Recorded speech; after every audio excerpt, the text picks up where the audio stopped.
اقبال پہلے شکوہ کی زبان کھولتے ہیں اور شکوہ میں وہ اپنے دکھڑے بیان کرتے، صفائے دہر سے باطل کو مٹایا ہم نے، نوع انسانی کو غلامی سے چھڑایا ہم نے، تیرے کعبے کو جبینوں سے بسایا ہم نے، تیرے قرآن کو سینوں سے لگایا ہم نے، پھر بھی ہم سے گلہ ہے کہ وفادار نہیں، ہم وفادار نہیں، تو بھی تو دلدار نہیں۔ لہجہ تلخ ہو گیا، فتویٰ متوجہ ہوا، لیکن جب جواب آیا تو سارا نشہ اتر گیا۔ لفظ وہی ہے، صرف صیغہ بدلتا ہے۔ پہلے تو کہا صفائے دہر سے باطل کو مٹایا ہم نے، رب سے شکوہ کر رہی ہے مشت خاک، اقبال کی زبان بول رہی ہے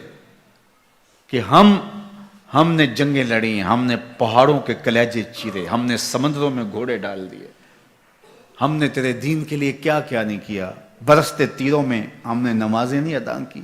ہم نے کربلائیں نہیں سجائیں، ہم نے کیا کچھ نہیں کیا، اور آج ہم ذلیل ہیں۔ 56-57 اسلامی ملک کو ذلت و رسوائی کا عالم۔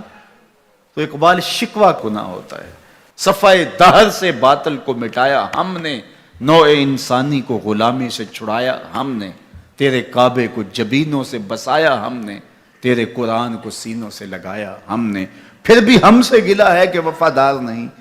ہم وفادار نہیں، تو بھی تو دلدار نہیں۔ اب جواب سنیے، جواب اب ادھر سے آتا ہے، لہجہ اقبال کا ہے، وہی لفظ ہے، صرف صیغہ بدلتا ہے، آواز آ رہی ہے۔ صفائے دہر سے باطل کو مٹایا کس نے، نوع انسانی کو غلامی سے چھڑایا کس نے، میرے کعبے کو جبینوں سے بسایا کس نے، میرے قرآن کو سینوں سے لگایا کس نے، تھے تو آبا وہ تمہارے ہی مگر تم کیا ہو، تھے تو آبا وہ تمہارے ہی مگر تم کیا ہو، ہاتھ پہ ہاتھ دھرے منتظر فردا ہو،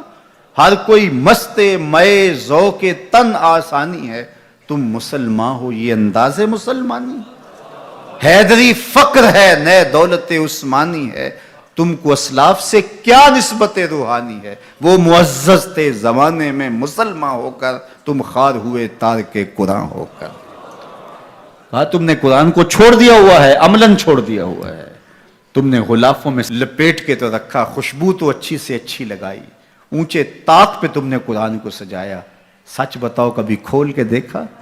سچ بتاؤ کبھی قرآن سے پوچھا میں زندگی کیسے گزاروں، بھیڑ بن جائے مشکل بن جائے تو مشاورت کرتے پھرتے ہو، کبھی وکیلوں سے پوچھتے ہو، کبھی ماہرین سے پوچھتے ہو،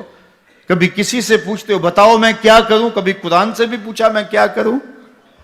یہ مصیبت کیوں آئی میرے اوپر قرآن تو بتا، میری کوتاہی کیا تھی، پھر قرآن بتائے گا کہ تو نے رب کا دامن چھوڑا تو آج رسوا ہو رہا ہے۔ وَأَنْتُمُ الْعَالَوْنَ إِن كُنْتُم مُؤْمِنِينَ، آجا حضور کا غلام ہو جا، آج اس سے سر پہ عزتوں کا تاج رکھ دیتے ہیں۔ تو قرآن کی طرف اقبال نے بلایا اور ان کا سارا فکر و فلسفہ اس کے ارد گرد گھومتا ہے۔ بلکہ میں آپ کو ایک بات بتاؤں، یہ کسی نے نہیں کہی، یہ کتنی بڑی بات ہے۔ اقبال نے کہا کہ اگر میں نے قرآن کی تعلیمات سے ہٹ کے ایک حرف بھی کہا ہو تو قیامت کے دن حضور کے قدموں کا بوسہ نصیب نہ ہو، حضور مجھے آپ کے قدموں کا بوسہ نصیب نہ ہو اگر آپ کے سینے پہ اتری ہوئی کتاب سے ہٹ کے کچھ کہا ہو۔ یہ اقبال ہی کہہ سکتے ہیں۔ تو ساری زندگی اقبال کی فکر کا محور قرآن رہا، اس کتاب سے جڑو گے تو زندگی پا جاؤ گے۔